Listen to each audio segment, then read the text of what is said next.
হচ্ছে গ্রন্থ। আপনি যদি ঈসাইকে বলেন শ্রেষ্ঠতম কিতাব কি কোরআন, বলছে না, পৃথিবীর সবথেকে শ্রেষ্ঠতম কিতাব হচ্ছে আমাদের ইনজিল।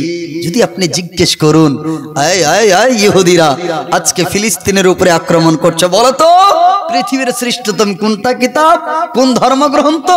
তো ইহুদিরা বলবে আমাদের তাওরাত হচ্ছে সবথেকে শ্রেষ্ঠতম কিতাব। আমরা বলছি তাহলে মুসলমানরা দাবি করছে যে সবথেকে শ্রেষ্ঠতম কিতাব হচ্ছে কোরআন, এখন বাকিরা বলছে না আমাদের কিতাবগুলো। তো বলেন আমাদের কিতাব শ্রেষ্ঠ না ওনাদের কিতাব? ওরা নিজের দাবি নিয়ে অটল আছে, আমরা নিজের দাবি নিয়ে অটল আছে, কিন্তু আজকে প্রমাণ করব পৃথিবীর সমস্ত ধর্মগ্রন্থকে একত্রিত করে সবার আজকে পরীক্ষা নেওয়া হবে। আপনারা শুনতে রাজি আছেন তো? একটু জোরে বলুন সুবহানাল্লাহ। আজকে আমার বক্তব্য সুর তাল না দেখিয়ে, কারণ সুর আমার পরে অনেক শুনতে পাবেন। আমার পরে মৌলানা আজমির সাহেব খুব সুরেলি কোকিল কণ্ঠে বক্তা, পশ্চিমবঙ্গের ভাইরাল এবং ইউটিউব বক্তা, ইনশাল্লাহ শুনবেন। আমার বক্তব্য বুঝার বক্তব্য, শোনার বক্তব্য, ঠিক আছে?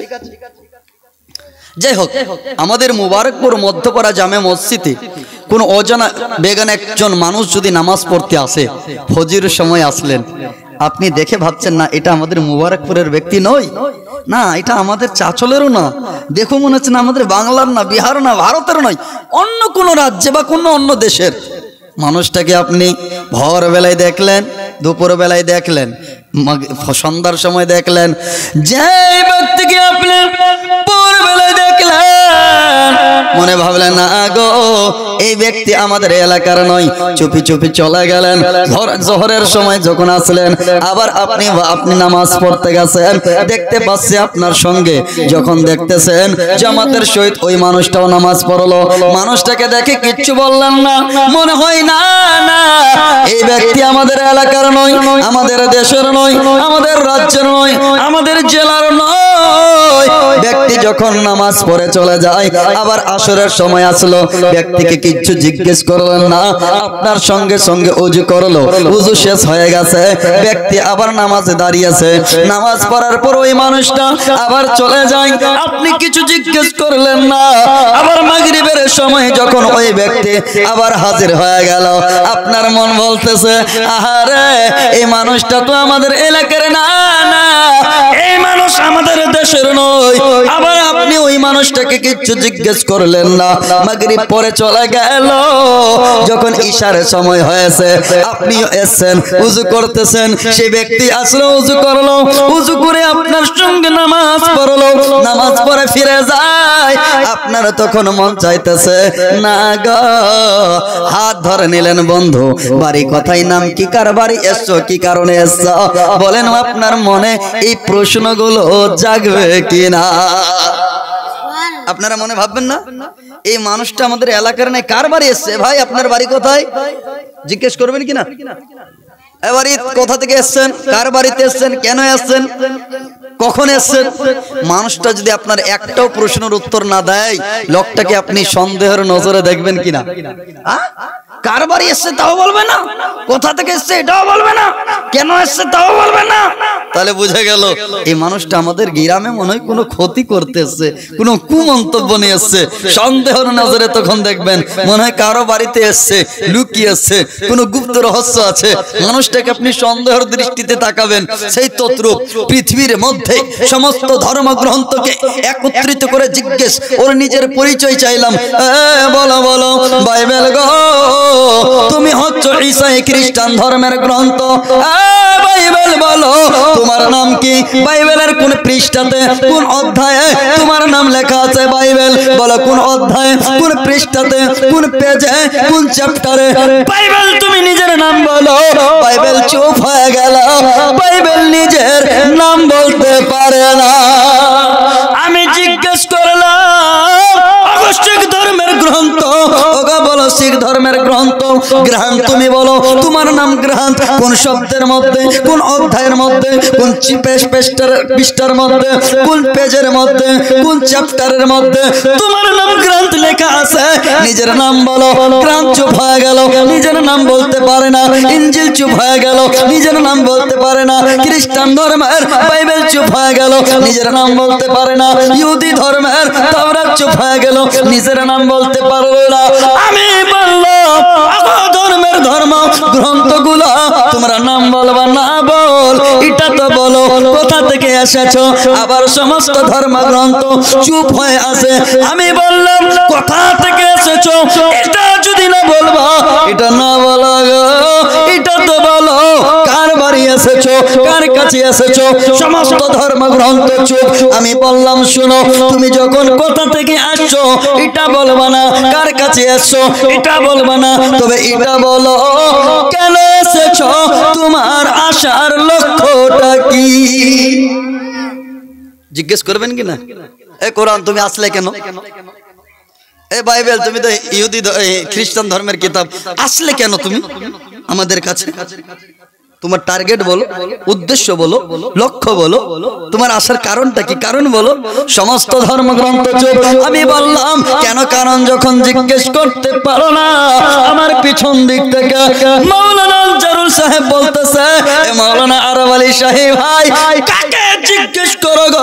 জিজ্ঞেস যদি করতে চাও আমাদের কোরআনুল মাজিদকে জিজ্ঞেস করো না। আমি আল্লাহর পাক কালামকে জিজ্ঞেস করলাম, কোরআন বল তোমার নাম কি? তো কোরআন বলতেছে বল হুয়া কুরআনুম মাজিদ। কোরআন বলতেছে আমার নাম কুরআনুল মাজিদ। আমি বললাম কোরআন তুমি নাম বলে দিলে, আরে কোরআন বাহারে কোরআন। সমস্ত ধর্মগ্রন্থ চুপ হয়ে থাকলো, কেউ নিজের নাম বলতে পারলো না, তুমি নাম বলে দিলে। কোরআন এখন বলো তুমি কার কাছ থেকে এসেছো, কোথা থেকে এসেছো? তো কোরআন বলতেছে তানজিলু মিনার রাব্বিল আলামিন, আমি রব্বুল আলামিনের কাছ থেকে এসেছি।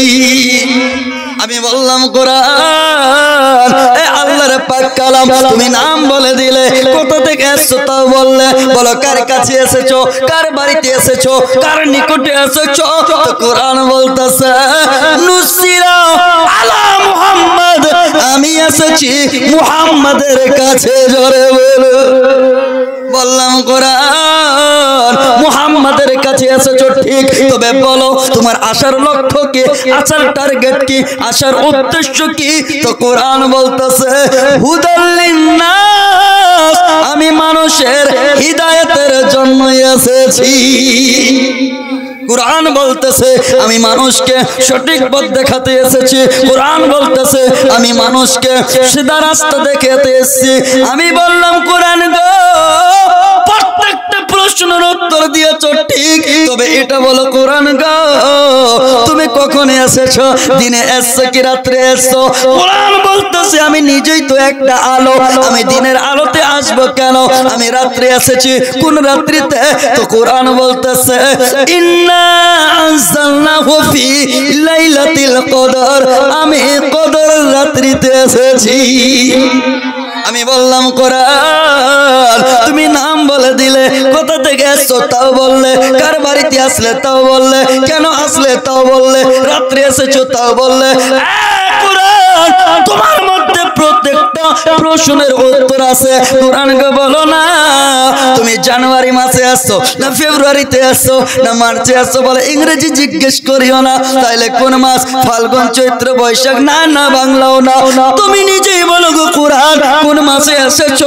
তো আল্লাহর দেওয়া পাক কালাম আল্লাহর কোরআন বলতেছে শাহরু রমজান আল্লাযী উনজিলা ফিহিল কোরআন, আমি রমজান মাসে এসেছি। কোরআন সমস্ত ধর্মগ্রন্থ ফেল হয়ে গেল, সমস্ত ধর্মগ্রন্থ পরাজয় হয়ে গেল, আল্লাহর পাক কালাম কোরআনুল মাজিদ বিজয় লাভ করে নিল। এই তো হচ্ছে কোরআন, যে কোরআনকে পড়ার জন্যই একজন বাচ্চা মাকে বলতেছে মায়ের কাছে কেঁদে কেঁদে বলবো মোরা জননী দাও পড়িয়েছে। কেন কেন মাগো মাদ্রাসাতে পড়তে যাব, মাগো মাদ্রাসাতে পড়তে যাব। এটার আওয়াজ একটু কম থাকবে, এর আওয়াজটা এখানে লাগছে, হ্যাঁ একটু এর আওয়াজ কম থাকবে, ওগুলোর আওয়াজ একটু বাড়িয়ে দেন। একটু জোরে বলুন সুবহানাল্লাহ, আর একটু জোরে। এই কোরআন, যে কোরআনকে নিয়ে এতক্ষণ বলছিলাম, এই কোরআনের একটা আয়াত পাঠ করেছি, যে কোরআনের মধ্যে আল্লাহ তাবারক ওয়া তাআলা বলছেন, ইয়া আইয়ুহাল্লাযীনা আমানু, হে ঈমানদারগণ, কু আনফুসাকুম ওয়া আহলিকুম নারা, তুমি নিজে বাঁচো এবং নিজ পরিবারকে বাঁচাও। কোথা থেকে?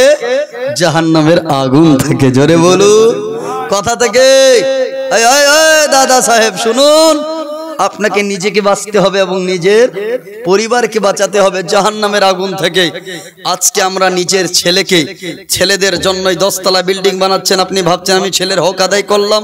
আল্লাহর ইজ্জতের কসম, আপনি ছেলের হক আদায় করেননি। আপনি ছেলেকে ডাক্তার বানালেন, মাস্টার বানালেন, প্রফেসর বানালেন, ইঞ্জিনিয়ার বানালেন। রাস্তাতে যতজন আছেন ভাই, অনুরোধ করে বলবো ভাই, আপনারা বাইরে না থেকে একটু ভিতরে চলে আসুন। আজকে দেখার মতো বক্তা, শোনার মতো বক্তা একের পর এক ইনশাআল্লাহ আসবে। আপনারা বাইরে না থেকে ভিতরে চলে আসুন, বাইরে থাকেন না, কারণ বাইরে থেকে আপনি রাস্তা জাম করছেন। আমাদের কোনো চৌকিদারের দরকারও নাই, কোনো, আমাদের ইসলাম ধর্ম এটাই তো শান্তির ধর্ম। যে কোনো প্রোগ্রামে আমরা কোনো চৌকিদারের প্রয়োজন মনে করি না। ভাইরে, বাইরে না থেকে একটু ভিতরে চলে আয় ভাই, ভিতরে চলে আয়। সুবহানাল্লাহ। বলতেছিলাম, নিজেকে বাঁচাতে হবে, নিজের পরিবারকে বাঁচাতে হবে। আপনি ছেলেকে যতই টাকার মালিক বানান, হাসর ময়দানে আপনি ধরা পড়বেন। আপনি ছেলেকে মাস্টার বানালেন, তারপরও ধরা পড়বেন। ডাক্তার বানালেন, তারপরও ধরা পড়বেন। আপনি ছেলেকে, ছেলের জন্য 10 বিঘা জমি করে দিলেন, তারপরও হাসর ময়দানে ধরা পড়বেন। আপনার পাকড়াও হবে, আপনাকে ধরে জাহান্নামে ভরবে, আপনি ছেলেকে যদি শরীয়তের শিক্ষা না দেন। আয় মুসলমান, আপনার ছেলেকে নিয়ে আপনি যদি হালাল হারামের পার্থক্য না শিখান, আপনি যদি ধর্মের জ্ঞানে সুশিক্ষায় শিক্ষিত না করেন, হাসর ময়দান আপনি ধরা পড়বেন। আপনার ছেলে জাহান্নামে একা যাবে না, আপনাকে নিয়ে যাবে। হ্যাঁ আল্লাহ, আমি ইবাদত করতে জানি না, কারণ আমার বাপ আমাকে শেখায়নি। এটাই তো বলবে। আমার আব্বা আমাকে কোনোদিন মাদ্রাসায় ভর্তি করেনি, আমার আব্বা আমাকে কোনোদিন, হ্যাঁ বলে না না না না না। আল্লাহু আকবার, একটু জোরে বলুন সুবহানাল্লাহ। প্রত্যেকটা আমার কথাগুলো মন দিয়ে বুঝবেন। আমি কথাগুলো কেন বলছি, আমি তো মুবারকপুর চিনি, এটা তো আমার এলাকা। আমাদের মধ্যে যেটা খামতি অভাব আছে সেটাই তো, বাইরের বক্তা এসে তো যে এরকম পারবে বলে চলে যাবে না।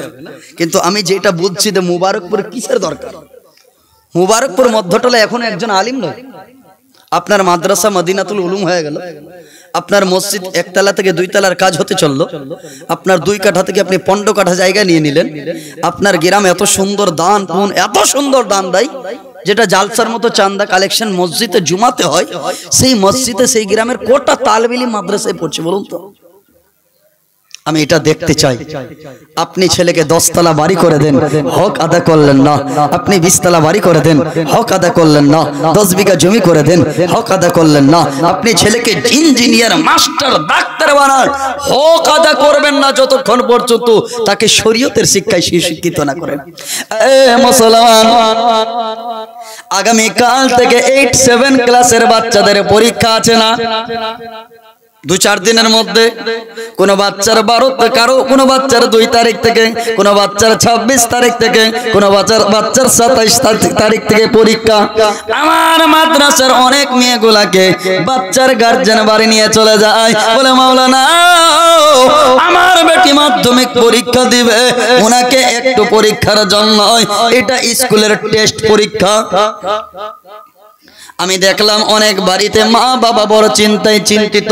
মাধ্যমিক পরীক্ষার 3 মাস আগেই মা বলতেছে, বেটি রে তুমি বাড়ির কোনো কাজ করিও না গো মা, বেটি রে তুমি মাধ্যমিক পরীক্ষায় ফার্স্ট নিয়ে আসতে হবে, ফার্স্ট ডিভিশন আনতে হবে, স্টার নিয়ে আসতে হবে, লেটার নিয়ে আসতে হবে। মা চিন্তায় চিন্তিত, সময় মতো মা জাগায় দেয়, সময় মতো মা ঘুমিয়ে দেয়, খাবার সময় মা খাবার পেরে বাচ্চাকে দিয়ে দেয়।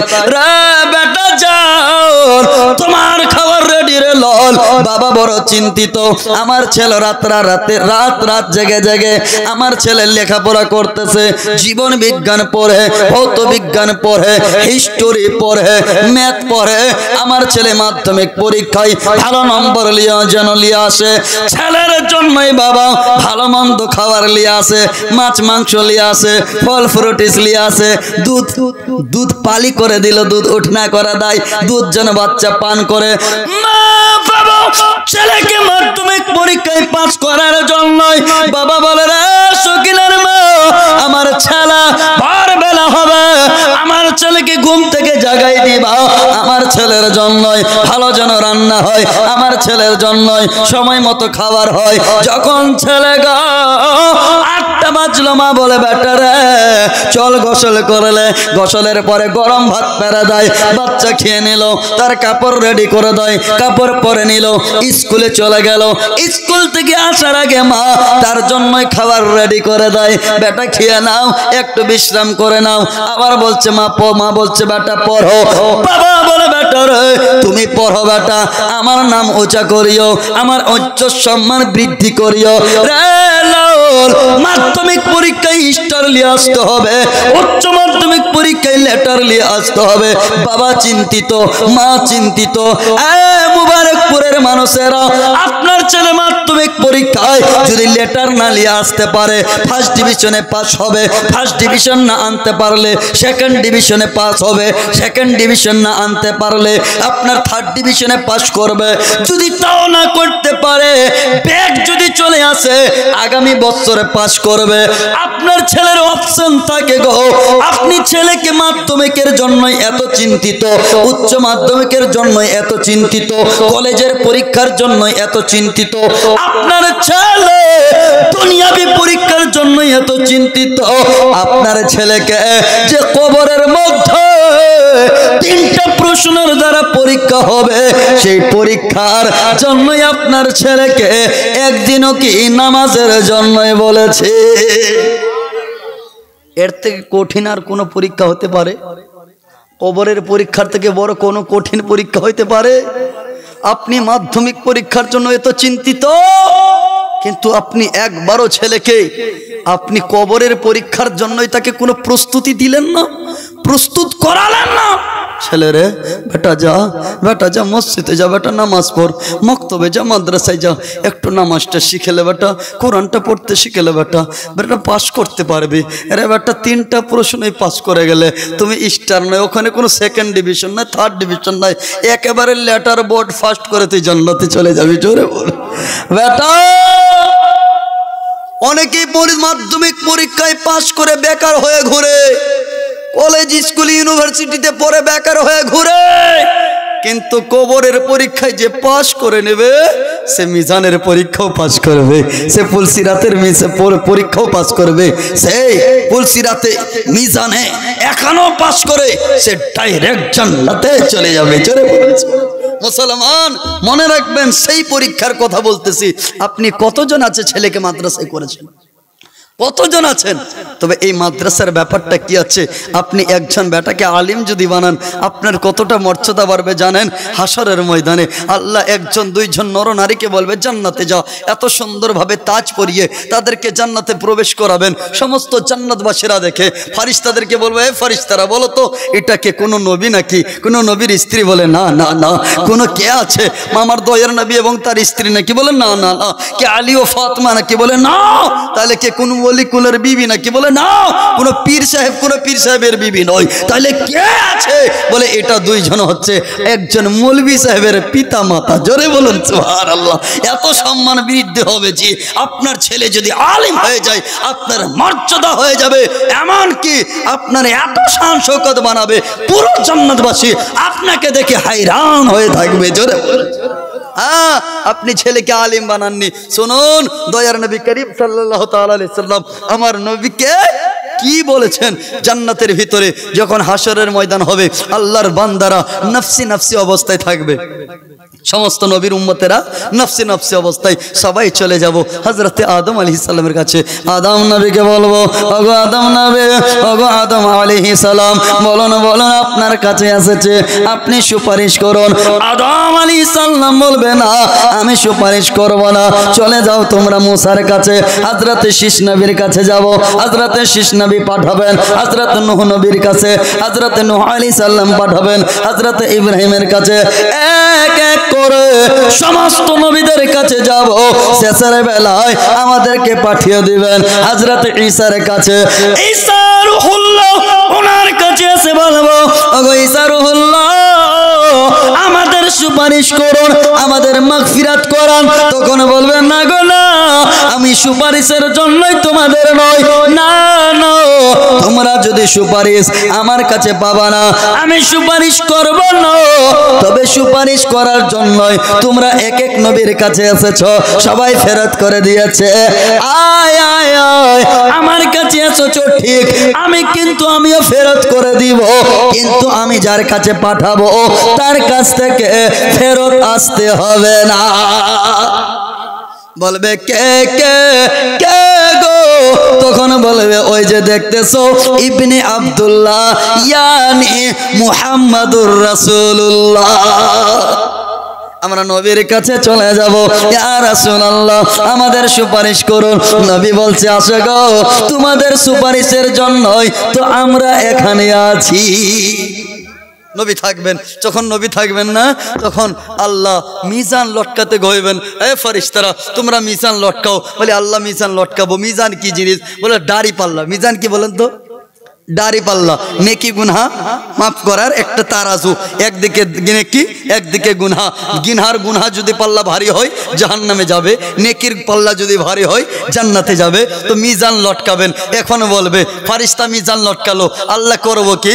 বলে আমার বান্দাদেরকে তুমি নেকি গুনহা মাফ করো। বলে কার উম্মতের? হযরতে আদম নবীর উম্মতের না শীষ নবীর উম্মতের? বলে না, এদের উম্মত নয়। বলে কাদের?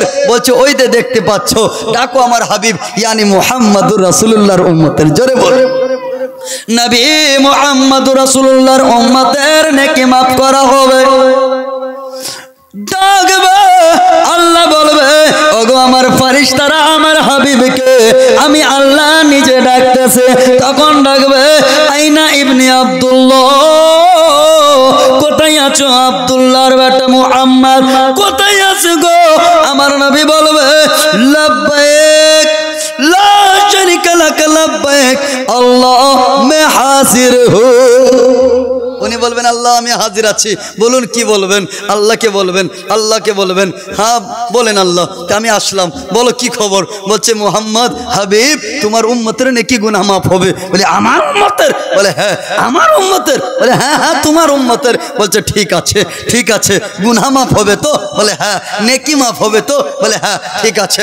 আয় আয় আয় আয়, আবু বকর আয়, উমর চলে এসো, উসমান চলে এসো, সিদ্দিক চলে এসো, হযরত আলী চলে আয়। 2000 টাকা জমির ভাই এখানেই বাড়ি, ওই জায়গার জন্য দিল, জায়গার যে মাদ্রাসা নেওয়া ছিল তার। আচ্ছা এখানে 2000 বাইরে আছে, বাইরে আছে, বাইরে থেকে জমির ভাই। নারে তাকবীর, নারে রিসালাত। জমির ভাই সাহেব 2000 টাকার দাত দিয়েছে। সুবহানাল্লাহ, একটু দোয়া করি। আল্লাহুম্মা সাল্লি আলা সাইয়্যিদিনা শাফিনা রব্বুল আলামিন। জমির ভাই দিয়েছে 2000 টাকা দান।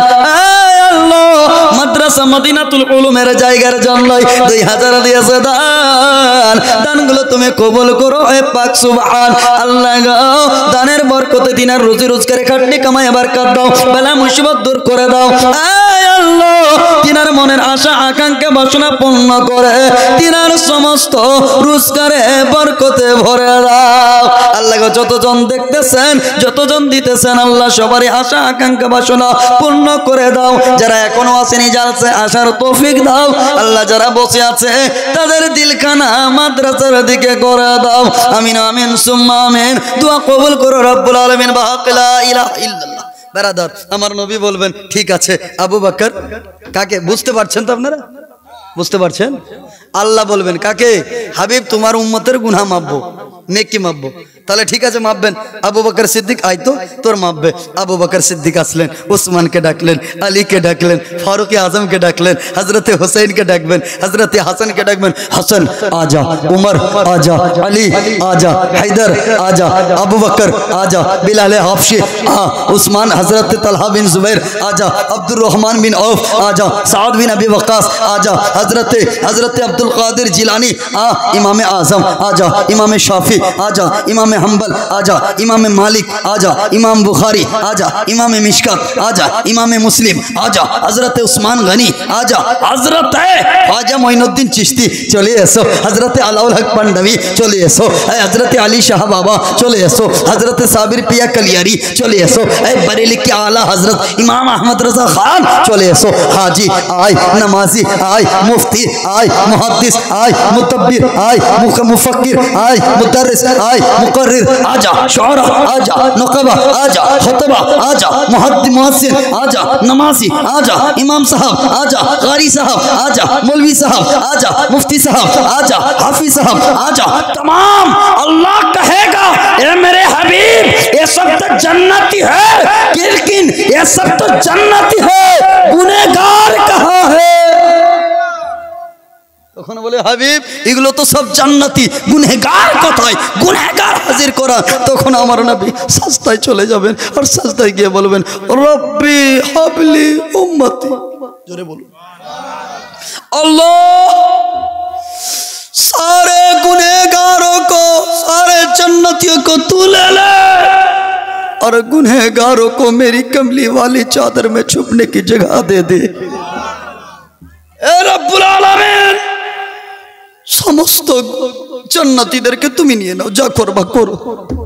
গুনহগারকে আমার কমলি वाला চাদরের মধ্যে লুকিয়ে লুকিয়ে আমি জান্নাতে ঢুকাবো, আমাকে লুকাবার জায়গা দিয়ে দাও। তখন আমার নবী বলবেন আল্লাহ তুমি আমার সঙ্গে একটা ওয়াদা করেছিলা। আল্লাহ বলবে হাবিব কিসের ওয়াদা, কিসের ওয়াদা? হ্যাঁ করেছিলা। বলে কেমন ওয়াদা? আল্লাহ তুমি কোরআনের মধ্যে বলেছো ওয়ালা সাফা ইউতিকা রব্বুকা ফাতারদা।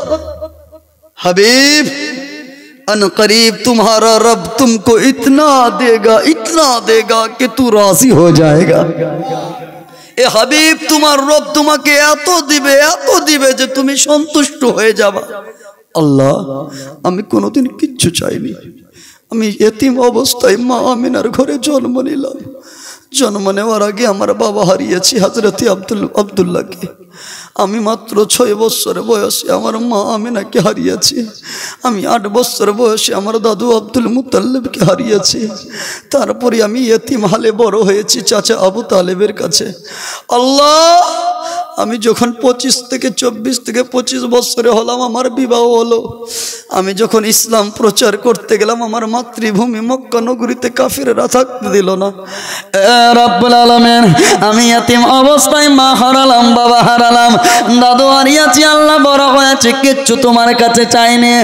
আল্লাহ আমি 40 বছর বয়সে মক্কা নগরীতে ইসলাম প্রচার করতে গেলাম, কিন্তু তোমার কাছে আল্লাহ গো তোমার দিন ধর্ম যখন প্রচার করতে যায় উতবা সাইবা আবু জেহেল আবু সুফিয়ানের মতো নিষ্ঠুরেরা আমার উপরে আক্রমণ চালায়।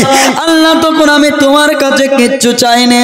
আল্লাহ তোমার কাবা ঘরের মধ্যে যখন আমি সাজদারত অবস্থায় থাকে তখন আমার উপরে কাফিরেরা উটের নারী ভুঁড়িগুলো চাপিয়ে দিয়েছিল।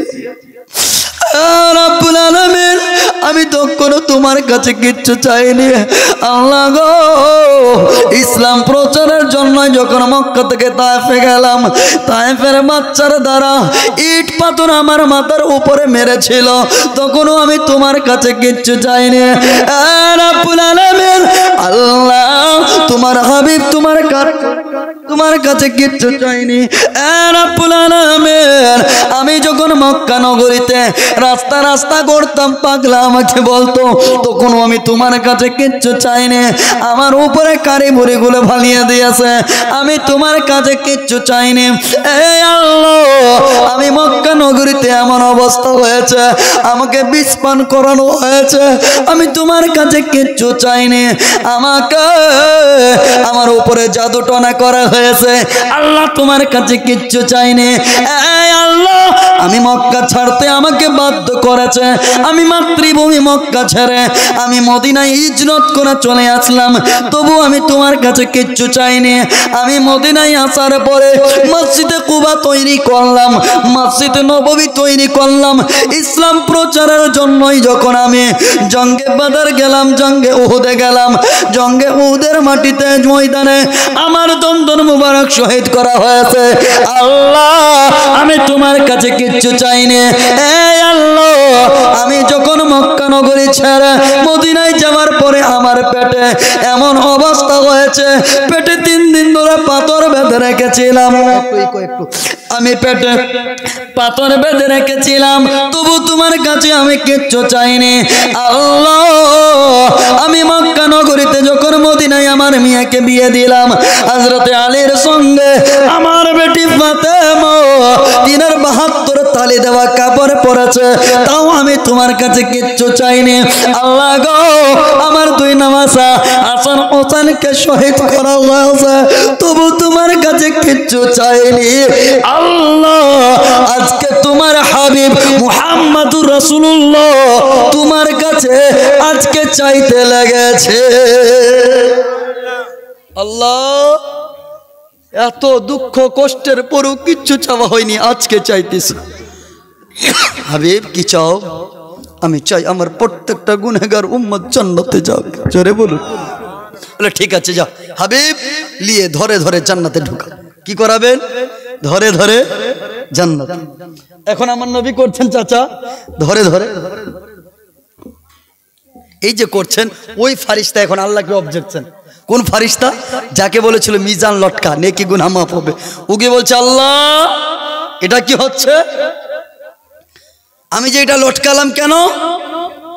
যদি বিনা মাপাতেই জান্নাতে ঢোকাবার ছিল তো এটা লটকাতে কহিলেন কেন? এটা ছিঁড়ে ফেলাতে। अल्लाह कहेगा फरिश्ता मेरे हबीब को कुछ कहे तो नहीं होना, मेरे हबीब को कुछ डिस्टर्ब नहीं की होना, डायरेक्ट मेरे पास आए हो ना? तो फरिश्ता कहेगा हाँ रब्बुल आलमीन में डायरेक्ट तेरा ही पास आया हूँ। तो अल्लाह कहेगा फरिश्ता आज मेरे हबीब को कुछ कहना भी नहीं, इसलिए कि आज गुनहगार का दिन नहीं है बल्कि मेरे यार का दिन है। जोरे আজকে গুনাহগারের দিন নয়, আজকে আমার ইয়ারের দিন, আমার বন্ধুর দিন। ও যাকে চাইবে জান্নাতে ঢুকাবে, ও যাকে চাইবে জাহান্নামে পাঠাবে, ওর ইচ্ছা। জোরে এখন শুনুন, তারপরে কাকানের বেটিরা একটু চুপচাপ করো মা। এই মেয়েরা এখন কি হয়েছে জানেন? আপনাদের মুবারকপুরের মেয়েরা খুব ভালো, কিন্তু বাইরের আমাদের চাচল হরিশ্চন্দ্রপুরের মেয়েদের ভিডিও খুব ভাইরাল। এরা স্ট্যাটাস দেয়, ফটো দেয়, এরা স্ট্যাটাস লাগায়, রিয়েল ভিডিও বানায়, ফেসবুকে দেয়। এই মেয়েরা ফেসবুক নিয়ে এত পাগল, মুসলিম ঘরের মেয়েরা এত স্ট্যাটাস ফেসবুকে এত পাগল হয়ে আছে। মা, তোমরা ফাতেমা তো জাহরার জীবনে ভুলে গেলে? কোন দেশের মেয়ে তুমি?